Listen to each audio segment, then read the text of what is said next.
Salut tout le monde, c'est tonton Nico. Bon alors ce matin en me réveillant et en ouvrant la fenêtre, dehors j'entendais les oiseaux, donc ça m'a donné envie de vous lire cette histoire-là, Blanche-Neige et les sept nains. Donc j'espère que vous allez bien. On va s'installer dans un fauteuil, dans un canapé ou s'asseoir sur son lit comme on veut. Et puis quand vous êtes prêts, on va pouvoir démarrer l'histoire. On y va? Alors c'est parti. Blanche-Neige et les sept nains.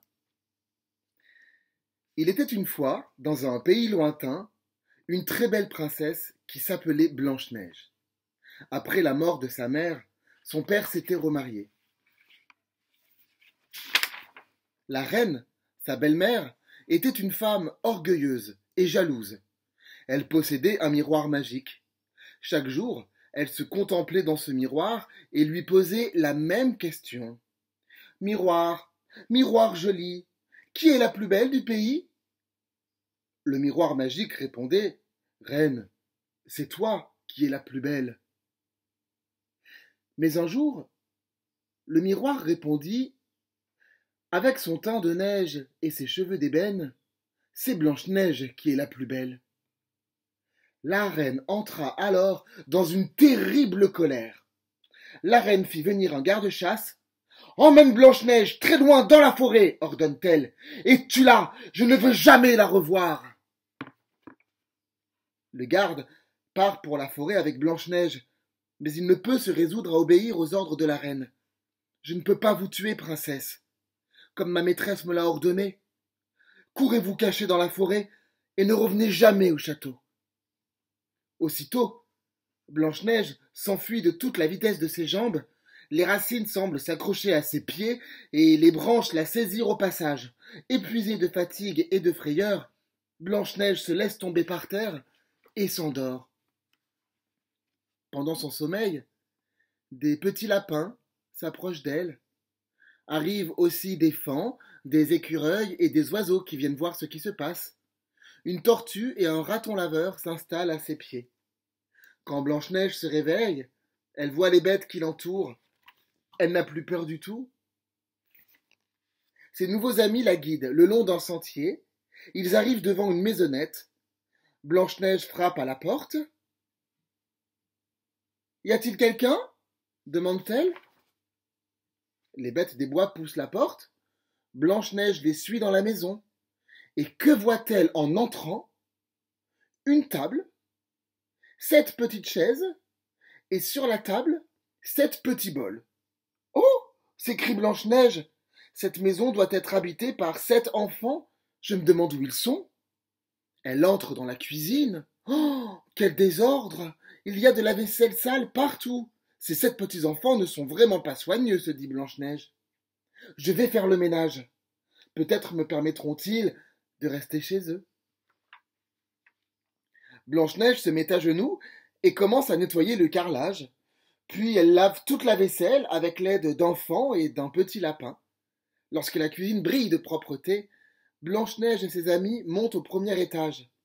Ils découvrent une chambre avec 7 petits lits. Oh, comme j'ai sommeil, s'écrie Blanche-Neige. Elle s'allonge sur 4 lits et s'endort aussitôt. À ce moment, non loin de là, 7 petits hommes sortent d'une caverne. Ils ont travaillé toute la journée à extraire des diamants. Maintenant, c'est l'heure de rentrer. Ils traversent la forêt en chantant. Eh oh, on rentre du boulot. Eh oh, eh oh, eh oh, eh oh. Les 7 nains se dirigent vers l'endroit où dort Blanche-Neige, leur propre maison. Tiens, la lumière est allumée, s'écrie l'un. Il y a peut-être quelqu'un chez nous, murmure un autre. Ils sont un peu inquiets. Ils entrent tout doucement. Ils regardent autour d'eux. Mais on a fait le ménage, découvre un des nains. La vaisselle est propre, constate un autre. Qui a bien pu faire ça? Demande le troisième. L'un derrière l'autre, ils grimpent l'escalier sans faire de bruit. Peut-être y a-t-il quelqu'un là-haut?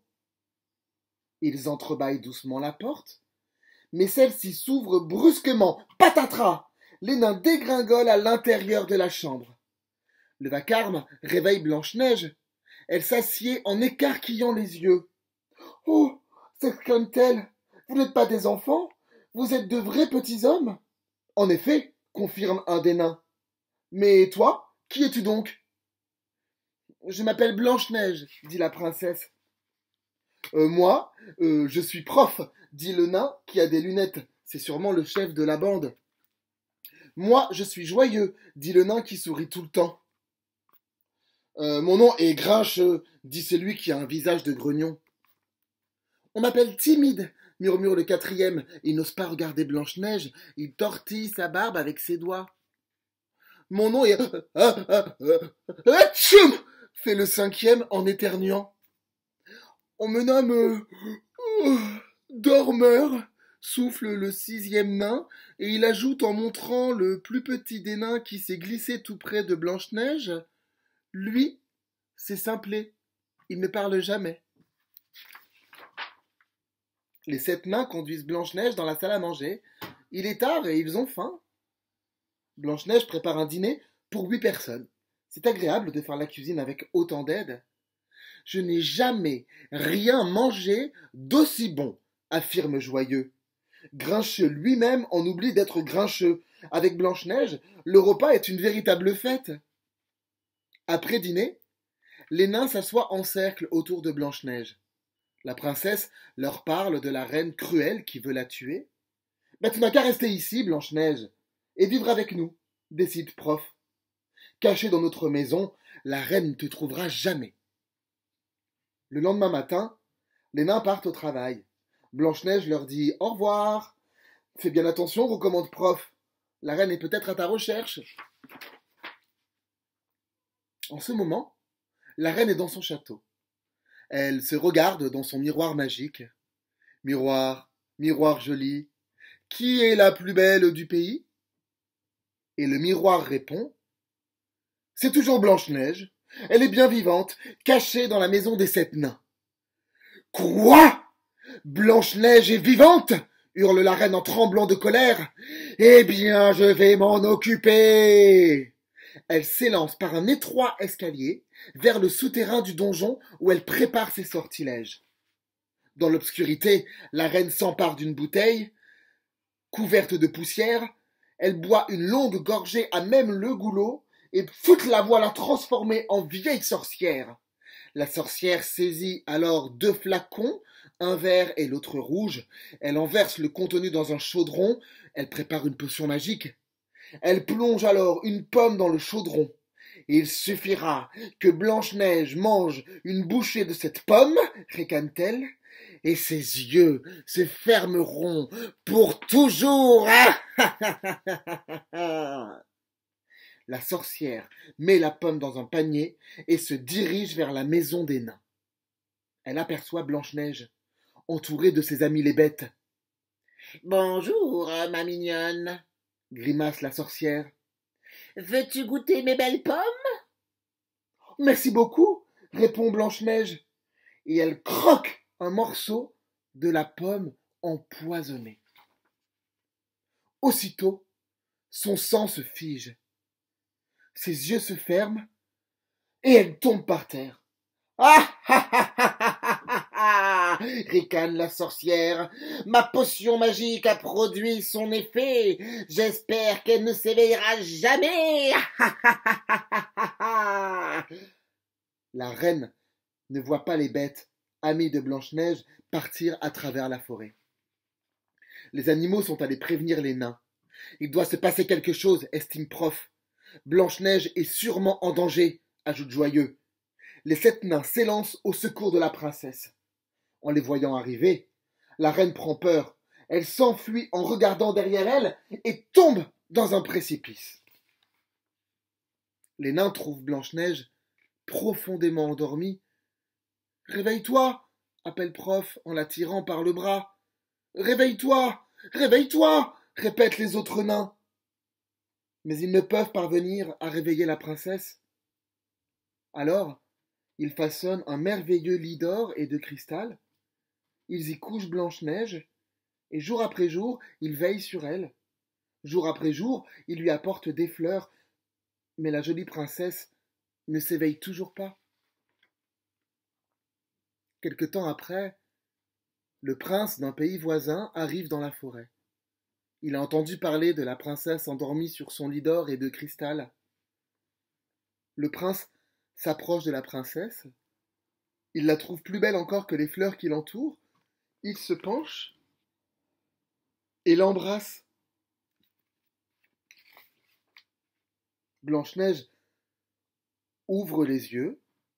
La potion magique a cessé son effet. Elle se lève et sourit à son beau prince. Quelle joie pour les nains! Ils se mettent à rire, à danser et à chanter tout à la fois. Le prince a pris doucement Blanche-Neige dans ses bras et l'a portée à cheval jusqu'à son château. Ils se marièrent et ils vécurent heureux ensemble. Bien entendu, les nains de la forêt sont venus souvent leur rendre visite. Et voilà pour la fin de cette histoire. Je vous représente les nains, dormeurs, timides. Simplet, vous vous souvenez, celui qui ne parle jamais. Atchoum! Grincheux, celui qui n'est jamais content, sauf avec Blanche-Neige. Prof, c'est le chef de la bande. Et joyeux, toujours content. Eh ben, écoutez, cette histoire, elle est très jolie, surtout si on a assez d'imagination pour imaginer, je sais pas, par exemple, que Blanche-Neige pourrait être plutôt un jeune prince, et que ça serait une forte princesse guerrière qui viendrait embrasser le jeune prince endormi, ou alors que Blanche-Neige soit un jeune prince et qu'un autre jeune prince vienne l'embrasser, ou que Blanche-Neige soit la jolie princesse qu'on connaît et qu'une autre magnifique princesse vienne l'embrasser pour la réveiller. Tout est possible quand on aime. Donc voilà, je vous embrasse et je vous souhaite de passer une bonne journée. À très bientôt. Et pour les parents, n'oubliez pas, des chouettes lectures. Gros bisous.